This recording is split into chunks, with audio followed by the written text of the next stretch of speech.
ಯತ್ರ ಯೋಗೇಶ್ವರ ಕೃಷ್ಣ ಯತ್ರ ಪಾರ್ಥೋ ಧನುರ್ಧರ ತತ್ರ ಶ್ರೀರ್ವಿಜಯೋ ಭೂತಿರ್ಧ್ರುವಾ ನೀತಿರ್ಮತಿರ್ಮಮ.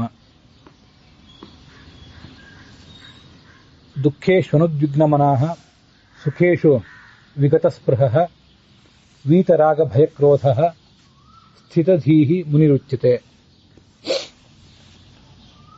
ಕೃಷ್ಣ ಅರ್ಜುನನಿಗೆ ತನ್ನ ಉಪದೇಶವನ್ನು ಮುಂದುವರಿಸಿದಾಗ ಅರ್ಜುನ ಕೇಳಿದ್ದ, ಸ್ಥಿತಪ್ರಜ್ಞ ಅಂತ ಒಬ್ಬ ಸಾಧಕ ಇರ್ತಾನಲ್ಲ, ಅಂಥವನ ಲಕ್ಷಣ ಏನು? ಅದಕ್ಕೆ ಕೃಷ್ಣ ಸ್ಥಿತಪ್ರಜ್ಞ ಸಾಧಕನ ಲಕ್ಷಣಗಳನ್ನು ಹೇಳ್ತಾ ಹೋದ. ಈ ಹಿಂದೆ ಅದನ್ನು ನೋಡಿದ್ದೇವೆ. ಪ್ರಜಹಾತಿ ಯದಾ ಕಾಮಾನ್ ಸರ್ವಾನ್ ಪಾರ್ಥ ಮನೋಗತಾನ್ ಆತ್ಮನ್ಯೇವಾತ್ಮನಾ ತುಷ್ಟಃ ಸ್ಥಿತಪ್ರಜ್ಞಸ್ತದೋಚ್ಯತೆ. ಸ್ಥಿತಪ್ರಜ್ಞ ಅನ್ನೋ ಶಬ್ದಕ್ಕೆ ಹೀಗೆ ಅರ್ಥ. ಪ್ರಜ್ಞಾ ಅಂದ್ರೆ ಬುದ್ಧಿ, ಸ್ಥಿತ ಅಂದ್ರೆ ಒಂದು ಹಂತದಲ್ಲಿ ಅದು ಸ್ಥಿರವಾಗಿರಬೇಕು. ಸ್ಥಿತ ಅಂದ್ರೆ ಸ್ಥೈರ್ಯ. ಹೀಗೆ ಯಾರ ಬುದ್ಧಿ ಒಂದು ಹಂತದಲ್ಲಿ ಸ್ಥಿರವಾಗಿದೆಯೋ ಅಂಥವರನ್ನ ಸ್ಥಿತಪ್ರಜ್ಞ ಅಂತ ಹೇಳ್ತಾರೆ. ಆದರೆ ಮನುಷ್ಯ ಈಗಲೂ ಸ್ವಲ್ಪ ಪ್ರಜ್ಞೆಯನ್ನು ಪಡ್ಕೊಂಡೇ ಇದ್ದಾನೆ. ನಮಗೂ ಅಲ್ಪಲ್ಲ ಸ್ವಲ್ಪ ಪ್ರಜ್ಞೆ ಈಗಿದ್ದೇ ಇದೆ. ಪೂರ್ಣ ಮೂರ್ಖರನ್ನು ನಾವಲ್ಲ, ಪೂರ್ಣ ಅವಿವೇಕಿಗಳಲ್ಲ. ಆದರೆ ನಮಗಿರುವ ಪ್ರಜ್ಞೆ ಅದು ಹೊಯ್ದಾಟವನ್ನು ಅನುಭವಿಸ್ತದೆ. ಜೀವನದಲ್ಲಿ ನಾನಾ ಥರದ ಏಳು ಬೀಳುಗಳನ್ನೆಲ್ಲ ಕಂಡಾಗ ನಮಗಿರುವ ಪ್ರಜ್ಞೆ, ನಮಗಿರುವಂಥ ವಿವೇಕ ಅದು ಕೆಲವು ಬಾರಿ ಹಾಳಾಗಿ ಹೋಗ್ತದೆ, ಕೆಲವು ಬಾರಿ ಕಡಿಮೆ ಆಗ್ತದೆ. ಆದರೆ ಯಾವುದೇ ಏಳು ಬೀಳುಗಳಿಗೂ ಬಲಿಯಾಗದೆ ಯಾರ ಪ್ರಜ್ಞಾ ವಿವೇಕ ಒಂದೇ ಮಟ್ಟದಲ್ಲಿ ಸ್ಥಿರವಾಗಿರ್ತದಲ್ಲ, ಅವನನ್ನು ಸ್ಥಿತಪ್ರಜ್ಞ ಅನ್ಬೇಕು. 5 ಕರ್ಮೇಂದ್ರಿಯಗಳು 5 ಜ್ಞಾನೇಂದ್ರಿಯಗಳು ನಮ್ಮನ್ನ ಎಲ್ಲಿಗೆ ಸೆಳೆದೊಯ್ತಾವಲ್ಲ, ಆ ಎಲ್ಲ ಕಾಮಗಳನ್ನ ದಾಟಿ ಆ ಕಾಮಗಳಿಗೆ ಬಲಿಯಾಗದೆ ಭಗವಂತನಲ್ಲೇ ತನ್ನ ಮನಸ್ಸನ್ನ ಸ್ಥಿರವಾಗಿಟ್ಕೊಂಡವನನ್ನ ಸ್ಥಿತಪ್ರಜ್ಞ ಅಂತ ಹೇಳ್ತಾರೆ. ಅದರ ಮುಂದಿನ ಶ್ಲೋಕ ಇದು, ದುಃಖೇಶ್ವನುದ್ವಿಗ್ನಮನಾಃ ಅಂತ. ಈ ಜಗತ್ತಿನಲ್ಲಿ ಹುಟ್ಟಿದವನಿಗೆ ಒಂದಲ್ಲ ಒಂದು ಥರದ ದುಃಖದ ಪ್ರಸಂಗವನ್ನು ಅನುಭವಿಸುವ ಅವಕಾಶಗಳು, ಅಂತ ಪ್ರಸಂಗಗಳು ಬಂದೇ ಬರ್ತವೆ. ಆದರೆ ದುಃಖ ಬಂದಾಗ ಅವನು ಉದ್ವಿಗ್ನ ಆಗಬಾರದು. ಸುಖ ಯಾವತ್ತೂ ಬರಲಿ ಅಂತ ಹಾತೊರಿಬಾರದು. ವೀತರಾಗ ಭಯಕ್ರೋಧ. ಮನುಷ್ಯನಿಗೆ ರಾಗ ಅಂದ್ರೆ ಆಸೆ, ಭಯ ಇನ್ನೊಬ್ಬರಿಂದ ನಮಗಾಗುವ ಭಯ, ನಮ್ಮಿಂದ ಇನ್ನೊಬ್ಬರಿಗಾಗುವಂತಹ ಭಯ, ಮತ್ತೆ ಕ್ರೋಧ, ಇವುಗಳೆಲ್ಲವನ್ನೂ ಒಂದು ದಾಟಿರಬೇಕು. ವೀತರಾಗ ಅಂದ್ರೆ ಆಸೆಯನ್ನು ದಾಟಿರುವುದು ಮುಖ್ಯ. ಅಂಥ ಸಾಧಕನನ್ನ ವೀತರಾಗ ಅಂತ ಹೇಳ್ತಾರೆ. ಸ್ಥಿತಧೀಹಿ ಮುನಿರುಚ್ಯತೆ. ಅವನನ್ನ ಸ್ಥಿತಪ್ರಜ್ಞನಾದ ಮುನಿ ಅಂತ ವರ್ಣನೆ ಮಾಡ್ತಾರೆ. ಯಸ್ ಸರ್ವತ್ರ ಅನಭಿಸ್ನೇಹ ತತ್ತತ್ ಪ್ರಾಪ್ಯ ಶುಭಾಶುಭಂ ನಾಭಿನಂದತಿ ನ ದ್ವೇಷ್ಟಿ ತಸ್ಯ ಪ್ರಜ್ಞಾ ಪ್ರತಿಷ್ಠಿತ. ಜೀವನದಲ್ಲಿ ಯಾವುದೇ ಜಡ ವಸ್ತುವನ್ನು, ಯಾವುದೇ ಚೇತನ ವಸ್ತುವನ್ನು ಅತಿಯಾಗಿ ಅವನು ಪ್ರೀತಿಸುವುದಿಲ್ಲ. ಅವನಿಗೆ ಬರುವುದು ಅವನ ಜೀವಮಾನದಲ್ಲಿ ಶುಭವೇ ಬರಲಿ ಅಶುಭವೇ ಬರಲಿ, ಕೆಟ್ಟದ್ದೇ ಬರಲಿ ಒಳ್ಳೆಯದೇ ಬರಲಿ, ಆದರೆ ಅವನು ಹಿಗ್ಗದೆ ಕುಗ್ಗದೆ ಬದುಕ್ತಾನೆ. ನಾ ಅಭಿನಂದತಿ, ಒಳ್ಳೇದು ಬರಲಿ ಅಂತ ನಿರೀಕ್ಷೆ ಮಾಡಿ, ಒಳ್ಳೇದು ಬಂದಾಗ ಒಳ್ಳೇದು ಬಂತು ನನಗೆ ಹೀಗಾಯಿತು ಅಂತ ಸುತ್ತಮುತ್ತಲಿನ ಜನರಿಗೆಲ್ಲ ಅದನ್ನು ತೋರಿಸಿಕೊಂಡು ಅದನ್ನು ಅವನು ಮೆರೆದಾಡಿಸುವುದೂ ಇಲ್ಲ. ನ ದ್ವೇಷ್ಟಿ, ಯಾವುದೋ ಕಷ್ಟ ಬಂದಾಗ ದುಃಖ ಬಂದಾಗ ಇದು ಬರಬಾರ್ದಾಗಿತ್ತು, ನನಗ್ಯಾಕೆ ಹೀಗೆ ಬಂತು ಅಂತ ಅವನು ಆಲೋಚನೆ ಮಾಡೋದೂ ಇಲ್ಲ. ಸುಖ ಬಂದಾಗ ಅದನ್ನು ಅವನು ತಿರಸ್ಕಾರ ಮಾಡೋದೂ ಇಲ್ಲ. ದುಃಖ ಬಂದಾಗ ನಾವು ತಿರಸ್ಕಾರ ಮಾಡ್ಲಿಕ್ಕೆ ಬರೋದಿಲ್ಲಲ್ಲ, ಅನುಭವಿಸಲೇಬೇಕಲ್ಲ. ಹಾಗೆ ಕೆಲವು ಥರದ ಸುಖಗಳನ್ನು ಅನುಭವಿಸಲೇಬೇಕಾಗ್ತದೆ. ಅದನ್ನೆಲ್ಲ ಅನುಭವಿಸಿಯೇ ಮುಗಿಸ್ಬೇಕು. ಯಾವುದೇನು ಕರ್ಮ ಮಾಡಿದ್ದಾನೆ ಮನುಷ್ಯ, ಆ ಕರ್ಮದ ಫಲವನ್ನು ಅವನು ಅನುಸರಿಸಿಯೇ ಮುಗಿಸ್ಬೇಕು. ಇಂಥವನನ್ನ ಸ್ಥಿತಪ್ರಜ್ಞ ಅಂತ ಹೇಳ್ತಾರೆ. ಮಹಾಭಾರತದಲ್ಲೇ ಮತ್ತೊಂದು ಕಡೆ ಹೇಳ್ತಾರೆ, ಮರಣಂ ಜೀವಿತಂ ವಾಪಿ ನಾಭಿನಂದತಿ ಅಂತ. ಈ ಜಗತ್ತಿನಲ್ಲಿ ಅವನು ಯಾವುದನ್ನೂ ಬಯಸೋದಿಲ್ಲ, ಯಾವುದನ್ನೂ ತಿರಸ್ಕಾರ ಮಾಡೋದೂ ಇಲ್ಲ. ಯಾವುದೋ ಒಂದು ವಸ್ತು ಅಂತ ಅಷ್ಟೇ ಅಲ್ಲ, ಇಡೀ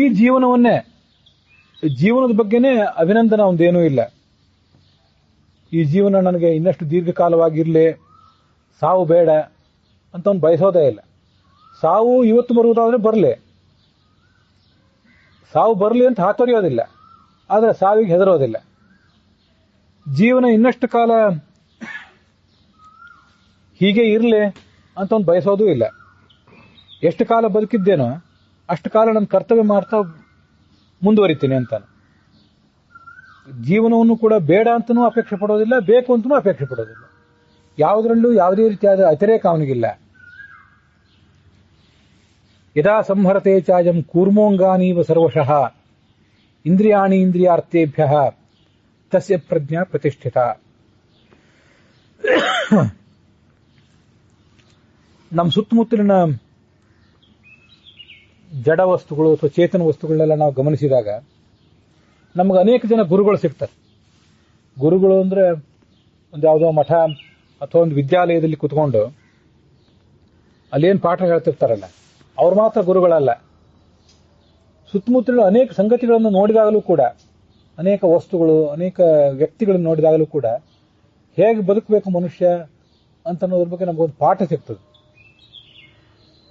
ಅದಕ್ಕಾಗಿ ಈ ಜಗತ್ತನ್ನ ಒಂದು ತೆರೆದಂಥ ವಿಶ್ವವಿದ್ಯಾಲಯ ಅಂತಾರೆ. ಇದೊಂದು ಓಪನ್ ಯೂನಿವರ್ಸಿಟಿ ಇದು, ಈ ಜಗತ್ತು. ನಾವು ಆಮೆಯನ್ನು ನೋಡ್ತೇವೆ. ಆಮೆಗೆ ಯಾರಾದರೂ ಏನಾದರೂ ಹಾನಿ ಮಾಡ್ಲಿಕ್ಕೆ ಬಂದ್ರೆ ಅದು ತನ್ನ ಎಲ್ಲ ಅವಯವಗಳನ್ನ, ತನ್ನ ತಲೆ, ಒಂದು ತಲೆ, 4 ಕಾಲು, ಹಿಂಗಾಲು ಮುಂಗಾಲು ಎಲ್ಲವನ್ನೂ ಒಳಗೆ ಸೆಳೆದುಕೊಂಡು ಬಿಡ್ತದೆ. ತನ್ನ ಚಿಪ್ಪಿನೊಳಗೆ ಸೆಳೆದುಕೊಂಡು ಆ ಶತ್ರುವಿಗೆ ಏನೂ ಮಾಡ್ಲಿಕ್ಕಾಗದಂತೆ ಮಾಡ್ತದೆ. ಉಳಿದ ತಲೆ, ಕೈ, ಕಾಲು ಅವೆಲ್ಲ ಅದಕ್ಕೆ ಮೃದುವಾಗೇ ಇರ್ತವೆ, ಆದರೆ ಚಿಪ್ಪು ಮಾತ್ರ ಬಹಳ ಬಿರುಸಾಗಿರ್ತದೆ. ಆದ್ರಿಂದ ಆ ಚಿಪ್ಪಿನ ಮೇಲೆ ಯಾವುದಾದ್ರೂ ಪ್ರಾಣಿ ದಾಳಿ ಮಾಡ್ಲಿಕ್ಕೆ ಬಂದರೂ ಕೂಡ ಆ ಆಮೆಗೆ ಏನೂ ಆಗೋದಿಲ್ಲ. ಅದರಂತೆ ಈ ಸಾಧಕನಾದವನು ಏನ್ ಮಾಡಬೇಕು? ಇಂದ್ರಿಯಾಣಿ ಇಂದ್ರಿಯಾರ್ಥೇಭ್ಯ. ಆಮೆಗಿರುವುದು ಒಂದು ತಲೆ, 4 ಕಾಲು, ಒಟ್ಟು 5 ಇಂದ್ರಿಯಗಳನ್ನು ಅದು ಒಳಗೆ ಸೆಳ್ಕೋತದೆ. ನಮ್ಮ 5 ಕರ್ಮೇಂದ್ರಿಯ, 5 ಜ್ಞಾನೇಂದ್ರಿಯ ಮತ್ತು ಒಂದು ಮನಸ್ಸು ಅಂತ ಏನಿವೆಯಲ್ಲ, ಇವೆಲ್ಲವನ್ನು ನಾವು ಆಮೆಯಂತೆ ಕೂಡಲೇ ಒಳಗೆ ಸೆಳೆದುಕೊಳ್ಬೇಕು. ಹೇಗೆಂದ್ರೆ ಇಂದ್ರಿಯಾರ್ಥೇಭ್ಯ. ನಮ್ಮ ಸುತ್ತಮುತ್ತಲು ಸುಂದರವಾದಂತಹ ದೃಶ್ಯಗಳಿವೆ, ಮತ್ತೆ ಸುಮಧುರವಾದಂತಹ ಧ್ವನಿಗಳಿವೆ, ನಾನಾ ಥರದ ದುರ್ಗಂಧಗಳು, ಸುಗಂಧಗಳಿವೆ, ಸಿಹಿ, ಕಹಿ, ಖಾರ ಮೊದಲಾದ ರಸಗಳಿವೆ, ಸ್ಪರ್ಶಗಳಿವೆ. ಇವೆಲ್ಲ ಇದ್ದೇ ಇವೆ ನಮ್ಮ ಸುತ್ತಮುತ್ತಲು. ನಾವು ಕಣ್ಣು ಬಿಟ್ಟು ನೋಡಿದರೆ, ಗಮನಿಸಿದರೆ ಇವೆಲ್ಲ ನಮಗೆ ಕಂಡೇ ಕಾಣ್ತವೆ. ಆದರೆ ನಮ್ಮ ಇಂದ್ರಿಯಗಳು ಅದು ಯಾವುದನ್ನು ಸ್ವೀಕಾರಣೆ ಮಾಡದೆ ಹೋದರೆ ಅವೆಲ್ಲ ವ್ಯರ್ಥ ಆಗಿ ಹೋಗ್ತವೆ. ಇಂದ್ರಿಯಗಳನ್ನು ನಾವು ಹೊರಗೆ ಬಿಟ್ಟರೆ ಆ ಇಂದ್ರಿಯಗಳೆಲ್ಲ ಆ ರೂಪವನ್ನು ಯಾವಾಗ ನೋಡಲಿ, ರಸವನ್ನು ಯಾವಾಗ ಸವಿಯಲಿ, ಶಬ್ದವನ್ನು ಯಾವಾಗ ಕೇಳಲಿ ಅಂತ ಹಾತೊರಿತಾ ಇರ್ತವೆ. ಇಂದ್ರಿಯಗಳನ್ನು ಒಳಗೆ ಎಳ್ಕೊಂಡು ಬಿಟ್ರೆ ಆ ಯಾವ ಹೊರಗಿನ ರೂಪ, ರಸ ಇದೇನೂ ಕೂಡ ನಮ್ಮನ್ನು ಬಾಧಿಸುವುದೇ ಇಲ್ಲ. ಇದು ನಾವು ಕಲಿಬೇಕಾದ್ದು. ಉಪನಿಷತ್ತು ಹೀಗೆ ಹೇಳ್ತದೆ, ಪರಾಂಚಿ ಖಾನಿ ವ್ಯತೃಣತ್ ಸ್ವಯಂಭೂ ಅಂತ. ಪರಮಾತ್ಮ ನಮ್ಮನ್ನು ಸೃಷ್ಟಿ ಮಾಡಿದಾಗ ನಮ್ಮ ಇಂದ್ರಿಯಗಳನ್ನೆಲ್ಲ ಹೊರಮುಖವನ್ನಾಗಿ ಮಾಡಿದ್ನಂತೆ. ಕಣ್ಣು ಯಾವಾಗೂ ಏನು ಕಾಣಿಸ್ತದೆ ಅಂತನ್ನೋದನ್ನೇ ನೋಡಲಿಕ್ಕೆ ಹಾತೊರಿತಿರ್ತದೆ. ಕೈ, ಕಾಲು, ಕರ್ಮೇಂದ್ರಿಯ, ಜ್ಞಾನೇಂದ್ರಿಯ ಎಲ್ಲನೂ ಕೂಡ ನಮ್ಮ ಸುತ್ತಮುತ್ತಲಿರುವ ಸಂಗತಿಗಳನ್ನ ಸ್ವೀಕಾರ ಮಾಡಲಿಕ್ಕಾಗಿ ಕಾಯ್ತಿರ್ತವೆ. ಎಲ್ಲಾ ಇಂದ್ರಿಯಗಳು ಹೊರಮುಖವಾಗಿರ್ತವೆ ಮನುಷ್ಯನ. ಹೊರಮುಖನಾಗಿದ್ದಂಥ ಮನುಷ್ಯ ಅಂತರ್ಮುಖನಾಗಬೇಕು. ಅಂತರ್ಮುಖನೊಳಗ ಆದಾಗ ಅವನನ್ನ ಸ್ಥಿತಪ್ರಜ್ಞ ಅಂತಾರೆ. ಈ ಆಮೆ ತನ್ನ ಚಿಪ್ಪಿನೊಳಗೆ ಆ ಎಲ್ಲ ಅಂಗಾಂಗಗಳನ್ನು ಸೆಳ್ಕೋತದಲ್ಲ, ಅದನ್ನ ಇವತ್ತಿಗೂ ಕೂಡ ಭಾಷೆಯಲ್ಲಿ ಆ ವ್ಯಕ್ತಿ ಯಾವತ್ತು ತನ್ನ ಚಿಪ್ಪಿನೊಳಗೆ ಇರ್ತಾನೆ ಅಂತ ಮಾತಾಡ್ತಿರ್ತಾರೆ. ಚಿಪ್ಪಿನೊಳಗಿರುವುದು ಅಂದ್ರೆ ಚಿಪ್ಪು ಅಂದ್ರೆ ಬೆನ್ನ ಮೇಲಿನ ಚಿಪ್ಪು, ಅದು ಅಷ್ಟು ಗಟ್ಟಿಮುಟ್ಟಾಗಿರ್ತದೆ ಆಮೇಲೆ. ನಮಗೆ ನಮ್ಮ ಬೆನ್ನು ನಮ್ಮ ತಲೆ ಆಮೆ ಬೆನ್ನಿನಷ್ಟು ಗಟ್ಟಿಮುಟ್ಟು, ಅಷ್ಟು ವಜ್ರದಂತೆ ಕಠಿಣವಾದಿರ್ಲಿಕ್ಕಿಲ್ಲ. ಆದರೆ ನಮ್ಮ ಚಿಪ್ಪು ಅಂದ್ರೆ ನಮ್ಮ ಮನಸ್ಸೇ. ನಮ್ಮ ಮನಸ್ಸು ನಾವು ಹೇಳಿದಂತೆ ಕೇಳಬೇಕು. 5 ಕರ್ಮೇಂದ್ರಿಯ 5 ಜ್ಞಾನೇಂದ್ರಿಯಗಳನ್ನೆಲ್ಲ ಮನಸ್ಸಿನ ಶಕ್ತಿಯಿಂದ, ಆತ್ಮದ ಶಕ್ತಿಯಿಂದ ಒಳಗೆ ಎಳ್ಕೊಂಡು ಬಿಟ್ರೆ ಆವಾಗ ಬಾಹ್ಯ ಜಗತ್ತಿನ ಯಾವುದೇ ಏಳು ಬೀಳು, ಯಾವುದೇ ಸುಖ ದುಃಖ ತಲ್ಲಣಗಳು ಅವು ನಮ್ಮನ್ನ ಧೃತಿಗೆಡಿಸೋದಿಲ್ಲ. ಯಾವತ್ತೂ ನಮ್ಮ ಬುದ್ಧಿ ಸ್ಥಿರವಾಗಿರ್ತದೆ. ಸಾಧಕ ಹೀಗಿರ್ತಾನೆ. ವಿಷಯ ವಿನಿವರ್ತಂತೆ ನಿರಾಹಾರಸ್ಯ ದೇಹಿನಃ ರಸವರ್ಜಂ ರಸೋಪ್ಯಸ್ಯ ಪರಂ ದೃಷ್ಟ ನಿವರ್ತತೆ.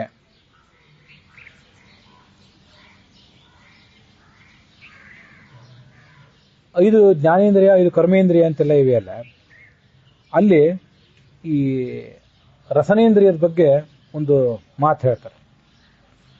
ಮನುಷ್ಯ ನಾನಾ ಥರದ ಪದಾರ್ಥಗಳನ್ನು ತಿನ್ನಬೇಕು ಅಂತ ಬಯಸ್ತಿರ್ತಾನಲ್ಲ, ಅವನು ಆಹಾರವನ್ನು ನಿಗ್ರಹಿಸಬೇಕು ಅಂತ ಒಂದು ಪ್ರಯತ್ನ ಪಟ್ಟರೆ ಆಹಾರದಲ್ಲಿ ಮಿತಾಹಾರಿಯಾಗಿರಬೇಕು, ಹಿತಾಹಾರಿಯಾಗಿರಬೇಕು. ಹೀಗೆ ಹಿತವಾದ್ದನ್ನೇ ಮಿತವಾದ್ದನ್ನೇ ಸಾತ್ವಿಕ ಆಹಾರವನ್ನೇ ತಿನ್ನಬೇಕು ಅಂತ ಅವನು ಬಯಸಿ ಆಹಾರ ನಿಗ್ರಹ ಮಾಡಿದರೆ ಅದರಿಂದ ಏನಾಗ್ತದೆ? ವೈರಾಗ್ಯ ಬರ್ತದೇನೋ? ಒಂದು ಮಟ್ಟಿಗೆ ವೈರಾಗ್ಯ ಬರ್ತದೆ, ಹೌದು. ಯಾಕೆಂದ್ರೆ ನಮ್ಮ ಈ ದೇಹ ಏನಿದೆಯಲ್ಲ, ಈ ದೇಹ ಎಷ್ಟು ಕೊಬ್ಬಿರ್ತದಲ್ಲ ಅಷ್ಟು ಮನಸ್ಸು ಕೂಡ ಕೊಬ್ಬುತ್ತದೆ. ಮನಸ್ಸು ಮತ್ತು ದೇಹಗಳ ನಡುವೆ ಅಷ್ಟು ಘನಿಷ್ಠವಾದಂತಹ ಸಂಬಂಧ ಇದೆ. ದೇಹಕ್ಕೆ ತೀವ್ರವಾದಂತಹ ರೋಗ ಇತ್ಯಾದಿಗಳು ಬಂದಾಗ ಮನಸ್ಸು ಕೂಡ ಬಾಡಿ ಹೋಗ್ತದೆ. ನನಗೀಗ ಏನೂ ಬೇಡ ಅಂತ ಮನಸ್ಸು ಎಲ್ಲವನ್ನೂ ತಿರಸ್ಕಾರ ಮಾಡಿಬಿಡ್ತದೆ. ಯಾಕೆಂದ್ರೆ ಮನಸ್ಸು ನೇರವಾಗಿ ಯಾವುದೇ ಕೆಲಸ ಮಾಡೋದಿಲ್ಲ, ಎಲ್ಲವನ್ನೂ ದೇಹದ ಮೂಲಕ ಮಾಡಬೇಕದು. 5 ಕರ್ಮೇಂದ್ರಿಯ 5 ಜ್ಞಾನೇಂದ್ರಿಯ ಇವುಗಳ ಮೂಲಕವೇ ಮನಸ್ಸು ಕೆಲಸ ಮಾಡಬೇಕು. ಮನಸ್ಸು ನೇರವಾಗಿ ಈ ಬಾಹ್ಯ ವಿಷಯಗಳನ್ನ, ಹೊರಗಿನ ವಿಷಯಗಳನ್ನ ಸ್ವೀಕಾರ ಮಾಡಲಿಕ್ಕೆ ಅದು ಸಮರ್ಥ ಅಲ್ಲ. ಹಾಗಾಗಿ ನಮ್ಮ ದೇಹ ದುರ್ಬಲ ಆದರೆ ಮನಸ್ಸು ಕೂಡ ದುರ್ಬಲ ಆಗ್ತದೆ, ಹೌದು. ಅದಕ್ಕೆ ಇನ್ಯಾವುದನ್ನು ನೋಡಬೇಕು, ಎಲ್ಲಿ ಹೋಗಬೇಕು, ಏನೋ ತಗೋಬೇಕು ಅನ್ನುವಂಥ ಶಕ್ತಿ ಎಲ್ಲ ಕಡಿಮೆ ಆಗ್ತದೆ. ಭೋಗದ ಶಕ್ತಿ ಕಡಿಮೆ ಆಗ್ತದೆ. ಆದರೆ ಕೆಲವು ಬಾರಿ ಆ ಭೋಗದ ಬಯಕೆ ಕಡಿಮೆ ಆಗೋದಿಲ್ಲ. ಇದು ನಮಗೆಲ್ರಿಗೂ ಕೂಡ ಅನುಭವಕ್ಕೆ ಬಂದಿರ್ತದೆ. ಏನು ಬಾಲ್ಯದಲ್ಲೇ ನಾವು ಹುಡುಗರಾಗಿದ್ದಾಗ, ನಾವು ಯುವಕರಾಗಿದ್ದಾಗ ನಮಗೇನೊಂದು ತೀವ್ರವಾದಂಥ ಹಂಬಲ ಬಯಕೆ ಇತ್ತಲ್ಲ, ಅದಕ್ಕೆ ತಕ್ಕಂತೆ ದೇಹದ ಶಕ್ತಿಯೂ ಇತ್ತು. ವಯಸ್ಸಾಗ್ತಾ ಆಗ್ತಾ ಹೋದಂತೆ ದೇಹದ ಶಕ್ತಿ ಕಡಿಮೆ ಆಯಿತು, ತಿನ್ನುವ ಶಕ್ತಿ ಕಡಿಮೆ ಆಯಿತು. ದೇಹದ ಶಕ್ತಿ ಕಡಿಮೆ ಆದರೆ ಏನಾಯಿತು? ಅದ್ರ ಬಯಕೆ ಮಾತ್ರ ಹೋಗಲಿಲ್ಲ. ಇದನ್ನೇ ಕನ್ನಡದ ಭಾಷೆಯಲ್ಲಿ ಹುಣಸೆ ಗಿಡ ಮುಪ್ಪಾದರೂ ಕೂಡ ಅದರ ಹುಳಿ ಮುಪ್ಪಾಗಲಿಲ್ಲ ಅಂತಿರ್ತಾರೆ. ಆ ಹುಣಸೆ ಗಿಡ ಅನ್ನೋದು ನಮ್ಮ ದೇಹಕ್ಕೊಂದು ಸಂಕೇತ. ಆ ಗಿಡಕ್ಕೆ ಬೇಕಾದಷ್ಟು ವರ್ಷ ಆಗಿರಬಹುದು, 100-200 ವರ್ಷ ಕೆಲವು ಗಿಡಗಳು ಹುಣಸೆ ಗಿಡ ಮೊದಲಾದವು ಬದುಕ್ತವೆ ಅಂತ ಕೇಳಿದೆ. ಆದರೆ ಅದರ ಮೂಲ ಸ್ವಭಾವ ಏನು? ಹುಣಸೆ ಗಿಡದ ಸ್ವಭಾವ ಏನು? ಹುಳಿಯಾದ ಹಣ್ಣುಗಳನ್ನು ತಯಾರು ಮಾಡೋದು ಅದ್ರ ಸ್ವಭಾವ. ಆ ಥರ ಮೂಲ ನಮಗೂ ಕೂಡ ನಾನಾ ವಸ್ತುಗಳನ್ನು ತಿನ್ನಬೇಕು, ಗಂಧಗಳನ್ನು ಸ್ವೀಕಾರ ಮಾಡಬೇಕು ಅಂತೆಲ್ಲ ನಾನಾ ಥರದ ಬಯಕೆಗಳು ಇದ್ದೇ ಇರ್ತವೆ. ಆದರೆ ಆ ಬಯಕೆಗಳನ್ನು ಈಡೇರಿಸ್ಕೊಳ್ಳಿಕ್ಕೆ ನಮ್ಮ ಶರೀರ ನಮಗೆ ಸಹಕಾರ ಕೊಡೋದಿಲ್ಲ ಅಷ್ಟೇ, ಒಳಗಿನ ಬಯಕೆ ಹೋಗೋದಿಲ್ಲ.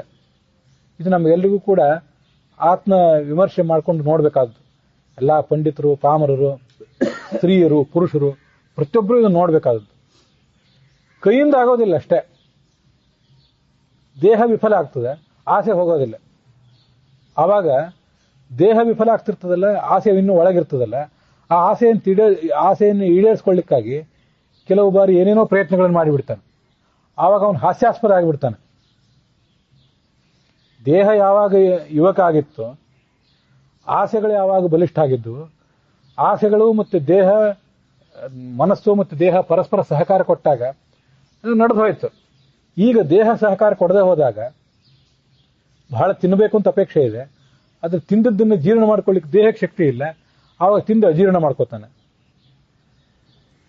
ಈ ತರ ಇದು ಬರೇ ತಿನ್ನುವ ಇಂದ್ರಿಯಕ್ಕೆ ಹೇಳಿದೆ. ಉಳಿದ ಎಲ್ಲ ಇಂದ್ರಿಯಗಳಿಗೂ ಹೀಗೆ ಮನುಷ್ಯ ಹಾಸ್ಯಾಸ್ಪದ ಆಗಿಬಿಡ್ತಾನೆ.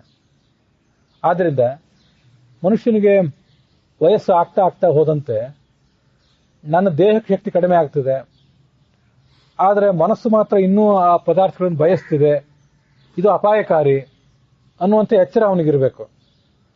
ಎಚ್ಚರ ಇದ್ದು ದೇಹ ಹೇಗೆ ದುರ್ಬಲ ಆಗಿದೆಯೋ ಅದಕ್ಕೆ ತಕ್ಕಂತೆ ಆಸೆಗಳನ್ನು ಕೂಡ ನಿಗ್ರಹದಲ್ಲಿಟ್ಕೊಂಡು, ಆಸೆಗಳನ್ನು ಮನಸ್ಸನ್ನು ದೇಹಕ್ಕೆ ತಕ್ಕಂತೆ ಅದನ್ನು ಪ್ರೌಢವನ್ನಾಗಿ, ದೇಹ ಪ್ರೌಢ ಆಗ್ತದಲ್ಲ, ಮನಸ್ಸಿನ್ನು ಪ್ರೌಢ ಆಗಿರೋದಿಲ್ಲ.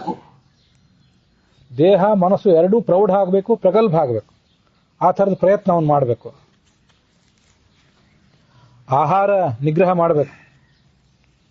ಆಹಾರವನ್ನು ಹಿತವಾದ ಸಾತ್ವಿಕವಾದ ಆಹಾರವನ್ನು ಸ್ವೀಕಾರ ಮಾಡಿ ದೇಹವನ್ನು ಮತ್ತು ಮನಸ್ಸನ್ನು ಎರಡನ್ನೂ ಕೂಡ ಹತೋಟಿಯಲ್ಲಿ ಇಟ್ಕೋಬೇಕು. ಆದರೆ ಬರೇ ಆಹಾರದಿಂದ ಅದಾಗೋದಿಲ್ಲ. ಪರಂ ದೃಷ್ಟ ನಿವರ್ತತೆ. ಇದು ಆಗಬೇಕಾದದ್ದು ಕೇವಲ ಪರಮಾತ್ಮನ ಅನುಗ್ರಹದಿಂದ ಮಾತ್ರ. ನಾವೆಲ್ಲ ನಮ್ಮ ಪ್ರಯತ್ನದಿಂದ, ನಮ್ಮ ಹಠದಿಂದ, ನಮ್ಮ ಸಾಧನೆಯಿಂದ ಈ 5 ಕರ್ಮೇಂದ್ರಿಯ 5 ಜ್ಞಾನೇಂದ್ರಿಯಗಳನ್ನೆಲ್ಲ ಗೆದ್ದು ಬಿಡ್ತೇವೆ, ಯಶಸ್ವಿ ಆಗ್ತೀವಿ ಅಂತ ಹೇಳ್ಕೊಳ್ಳೋದು ಕಷ್ಟ. ಈ ಹಿಂದೆ ಅನೇಕ ಬಾರಿ ನಾವು ನೋಡಿದ್ದೇವೆ. ಹೊರಗಿನಿಂದ ವೇಷ ಹಾಕಬಹುದು, ದಂಡ, ಕಮಂಡಲು, ಕಾವಿ ಇತ್ಯಾದಿಗಳನ್ನೆಲ್ಲ ರಾತ್ರೋರಾತ್ರಿ ತೊಡಬಹುದು, ದೊಡ್ಡ ಪೀಠದಲ್ಲಿ ಕೂತ್ಕೊಂಡು ನಮಸ್ಕಾರ ಮಾಡಿಸ್ಕೋಬಹುದು. ಈ ಮಾತನ್ನು ಬರೇ ಸನ್ಯಾಸಿಗಳಿಗೆ ಅಂತ ಹೇಳಲಿಲ್ಲ, ಸನ್ಯಾಸಿಗಳಿಗೆ, ಗೃಹಸ್ಥರಿಗೆ ಎಲ್ಲಿಗೂ ಸಂಬಂಧಪಟ್ಟದ್ದೇ. ನಾನು ಎಲ್ಲವನ್ನೂ ದಾಟಿ ವಿರಕ್ತನಾಗಿದ್ದೀನಿ ಅಂತ ಜಗತ್ತಿಗೆ ತೋರಿಸ್ಕೋಬಹುದು, ಆದರೆ ವಾಸ್ತವಿಕವಾದ ವೈರಾಗ್ಯ ಒಳಗೆ ಬಂದಿರೋದಿಲ್ಲ. ಅದಾಗಬೇಕಾದದ್ದು ಪರಂ ದೃಷ್ಟ. ನಿತ್ಯ ಪರಮಾತ್ಮನನ್ನ ಆ ವಿಷಯದಲ್ಲಿ ಪ್ರಾರ್ಥನೆ ಮಾಡಬೇಕು. ನನ್ನ ವಿಷಯಗಳ ಮೇಲಿನ ಆಸೆ ಹೋಗಲಿ ಅಂತ ಅವನನ್ನು ಕೇಳ್ಕೋಬೇಕು. ಹಾಗಾದಾಗ ಪರಮಾತ್ಮನನ್ನು ನಿರಂತರವಾಗಿ ಪ್ರಾರ್ಥಿಸುವುದರ ಮೂಲಕ, ಅವನನ್ನು ಕಾಣುವುದರ ಮೂಲಕವೇ ಈ ಬಯಕೆಗಳನ್ನು ಹತ್ತಿಡ್ಲಿಕ್ಕೆ ಸಾಧ್ಯ. ಯತತೋಹ್ಯಪಿ ಕೌಂತೇಯ ಪುರುಷಸ್ಯ ವಿಪಸ್ಥಿತಃ ಇಂದ್ರಿಯಾಣಿ ಪ್ರಮಾಥೀನಿ ಹರಂತಿ ಪ್ರಸಭಂ ಮನಃ. ಇಂದ್ರಿಯಗಳು ಎಷ್ಟು ಬಲಿಷ್ಠ ಇವು ಅಂದ್ರೆ, ಬಹಳಷ್ಟು ಪ್ರಯತ್ನ ಪಡ್ತೇವೆ, ನಿರಂತರವಾಗಿ ಪ್ರಯತ್ನ ಪಡ್ತಾನೆ ಇರ್ತೇವೆ. ಅಷ್ಟಾದರೂ ಕೂಡ ಒಬ್ಬ ದೊಡ್ಡ ಜ್ಞಾನಿ ಇರಬಹುದು, ಅವನ ಮನಸ್ಸನ್ನು ಕೂಡ ಈ ಇಂದ್ರಿಯಗಳು ತಮ್ಮ ಕಡೆಗೆ ಸೆಳ್ಕೊಂಡು ಬಿಡ್ತಾರೆ. ಯಾವಾಗ ಏನಾಗ್ತದೆ ಹೇಳಲಿಕ್ಕೆ ಬರೋದಿಲ್ಲ. ಬಹಳ ಸೂಕ್ಷ್ಮವಾದಂಥ ವಿಷಯ ಅದು. ಕೆಲವು ಬಾರಿ ದೊಡ್ಡ ದೊಡ್ಡ ಜ್ಞಾನಿಗಳಿಗೂ ಕೂಡ ಆ ಥರ ಆಗಿದ್ದನ್ನು ಕೇಳ್ತೇವೆ. ಹಾಗೆಂತೇಳಿ ಜ್ಞಾನಿಗಳನ್ನು ತಿರಸ್ಕಾರ ಮಾಡಬಾರ್ದು. ಒಬ್ಬ ಋಷಿ ಬಗ್ಗೆ ಭಾಗವತದಲ್ಲಿ ಕೇಳಿ ಬರ್ತದೆ. ಸೌಭರಿ ಅಂತ ಅವನು ಋಷಿ ನೀರಿನ ಆಳದಲ್ಲಿ ಕೂತ್ಕೊಂಡು ತಪಸ್ ಮಾಡ್ಲಿಕ್ಕೆ ಕೂತಿದ್ದಂತೆ. ಹೊರಗೆ ಕೂತ್ರೆ ಜನ ಮಾತಾಡಿಸ್ತಾರೆ, ಜನರಿಂದ ತುಂಬಾ ತೊಂದರೆ ಆಗ್ತದೆ, ಡಿಸ್ಟರ್ಬೆನ್ಸ್ ಬೇಡ ಅಂತ ಹೇಳಿ ನೀರಿನ ಆಳದಲ್ಲಿ ಕೂತಿದ್ದ. ನೀರಿನ ಆಳದಲ್ಲಿ ಕೂತ್ಕೊಂಡು ತಪಸ್ ಮಾಡ್ತಾ ಇದ್ದವನಿಗೆ ಸುತ್ತಮುತ್ತಲುಗಳು ಮೀನು ಕಾಣಿಸಿದವಂತೆ. ಒಂದು ದೊಡ್ಡ ಮೀನು, ಅದಕ್ಕೆ ಒಬ್ಬಳು ಅಥವಾ ಒಂದಿಬ್ಬರು ಜನ ಹೆಂಡಂದರು, ಮಕ್ಕಳು, ಮೊಮ್ಮಕ್ಕಳು ಸುತ್ತಮುತ್ತಲು ಆ ಮೀನುಗಳೆಲ್ಲ ಓಡಾಡ್ತಾ ಇತ್ತು. ಅದನ್ನ ನೋಡಿ ಅವನ ಮನಸ್ಸು ವಿಚಲಿತ ಆಯ್ತು. ಮೀನು ಇಷ್ಟೆಲ್ಲ ಸುಖ ಪಡ್ತದೆ, ನಾನೂ ಸುಖ ಪಡಬೇಕು ಅಂತ ಅವನಿಗೆ ಅನಿಸ್ತಂತೆ. ಒಬ್ಬ ರಾಜನ ಹತ್ರ ಹೋದ, ಮಾಂಧಾತ ಅಂತ ಒಬ್ಬ ರಾಜ. ಆ ರಾಜನ ಹತ್ರ ಹೋಗಿ, ನನಗೆ ಇಷ್ಟು ವರ್ಷ ಸನ್ಯಾಸ ಮುನಿಯಂತೆ ಬದುಕಿದೆ, ಇನ್ಮೇಲೆ ಗೃಹಸ್ಥ ಆಗಬೇಕು ಅಂತ ಅಪೇಕ್ಷೆ ಇದೆ, ನಿನ್ಗೆ 50 ಜನ ಹೆಣ್ಮಕ್ಳು ಇದ್ದಾರೆ ಅಂತ ಕೇಳಿ ಬಲ್ಲೆ, ಒಬ್ಬಳು ನಾಳೆ ಕೊಟ್ಟು ನನಗೆ ಮದುವೆ ಮಾಡುವಂತೆ. ಅದಕ್ಕೆ ಆ ರಾಜ, ನಮ್ಮ ಕುಲದಲ್ಲಿ ಒಂದು ಸಂಪ್ರದಾಯ ಇದೆ, ನಿನ್ನನ್ನ ಆ ಹೆಣ್ಮಕ್ಳು ಇರುವಲ್ಲಿ ಕರ್ಕೊಂಡು ಹೋಗ್ತಾನೆ, ಅವ್ರು ಯಾರು ನಿನ್ನನ್ನು ಬಯಸ್ತಾರೆ ನೀನೇ ಮದುವೆ ಮಾಡ್ಕೋಬಹುದು. ರಾಜ ಏನು ಆಲೋಚನೆ ಮಾಡಿದ್ದ, ಇವನು ಮುದುಕ, ಇವನನ್ಯಾರ ಹುಡುಗಿಯರು ಬಯಸ್ತಾರೆ ಅಂತ. ಈ ಮುದುಕ ಏನ್ ಮಾಡಿದ್ದ, ಮುದುಕ ಋಷಿ ತನ್ನ ತಪಸ್ಸಿನ ಶಕ್ತಿಯಿಂದ ಯೌವನದ ದೇಹವನ್ನು ತಾಳಿದ. ಅಲ್ಲಿ ಹೋಗಿ ನಿಂತ್ಕೊಂಡ. ಆ 50 ಜನ ಇವನ್ನೇ ಮದುವೆ ಆಗ್ತೀನಿ ಅಂತ ಹಠ ಹಿಡಿದು ಬಿಟ್ರು. ಎಲ್ಲ 50 ಜನರನ್ನು ಮದುವೆ ಮಾಡಿಕೊಂಡು ತನ್ನ ಆಶ್ರಮಕ್ಕೆ ಕರ್ಕೊಂಡು ಬಂದ. ಮುಂದೇನ ತನ್ನ ಶಕ್ತಿಯಿಂದ 50 ಅರಮನೆ ಸೃಷ್ಟಿ ಮಾಡಿದ. ತಪಶಕ್ತಿಯಿಂದ 50 ಅರಮನೆ ಸೃಷ್ಟಿ ಮಾಡಿ ಎಲ್ಲ ಹುಡುಗಿಯನ್ನು ಒಂದೊಂದು ಹುಡುಗಿಯನ್ನು ಒಂದೊಂದು ಅರಮನೆಯಲ್ಲಿ ಇಟ್ಟ. ತಾನೇನ್ ಮಾಡಿದ, ಅವನು ವಸ್ತುತಃ ಸ್ಥಿತಪ್ರಜ್ಞನೇ. ಅವನು 50 ರೂಪ ತಾಳಿದ. ನಮಗೆಲ್ಲ ಒಂದೊಂದೇ ರೂಪ. ಇಲ್ಲಿದ್ರೆ ಮನೆಯಲ್ಲಿರ್ಲಾರೆವು, ಮನೆಯಲ್ಲಿದ್ರೆ ಇಲ್ಲಿರ್ಲಿಕ್ಕೆ ಸಾಧ್ಯ ಇಲ್ಲ. ಏಕಕಾಲದಲ್ಲಿ ಅವರು ಜ್ಞಾನಿಗಳು ಅನೇಕ ಕಡೆ ಇರ್ತಿರ್ತಾರೆ, ಬೇರೆ ಎರಡು ರೂಪ ತಾಳ್ತಾರೆ ಅವರು. 50 ರೂಪ ತಾಳಿ 50 ಜನರ ಜೊತೆ ಬದುಕಿದಂತೆ. ಈ ರಾಜ ಒಮ್ಮೆ ನೋಡ್ಲಿಕ್ಕೆ ಬಂದ. 50 ಜನ ಮಕ್ಕಳೇನೋ ಮದುವೆ ಮಾಡ್ಕೊಂಡು ಹೋಗಿಬಿಟ್ರು. ಆ ಬಡವ ಋಷಿ ಹೇಗೆ ಅವ್ರನ್ನೆಲ್ಲ ನಿಭಾಯಿಸಿದ, ಏನ್ ನೋಡ್ಬೇಕು ಅಂತ ಅಲ್ಲಿ ಬಂದು ನೋಡಿದ್ರೆ ಆ ಹಳೆಯ ಆಶ್ರಮ ಯಾವುದೂ ಇಲ್ಲೇ ಇಲ್ಲ. 50 ದೊಡ್ಡ ದೊಡ್ಡ ಮಹಲ್ಗಳು, ಅಲ್ಲಿ ಆಳು ಕಾಳು ಸುಖ ಭೋಗ. ಇಷ್ಟೆಲ್ಲ ಆದ್ಮೇಲೆ ಕೊನೆಗೊಂದು ದಿವಸ ಎಲ್ಲಾ ಹತ್ರ ಸುಖ ಅನುಭವಿಸಿದೆ. ಮಕ್ಕಳಾದವು, ಮೊಮ್ಮಕ್ಕಳಾದವು, ಎಲ್ಲ ಆಯ್ತು.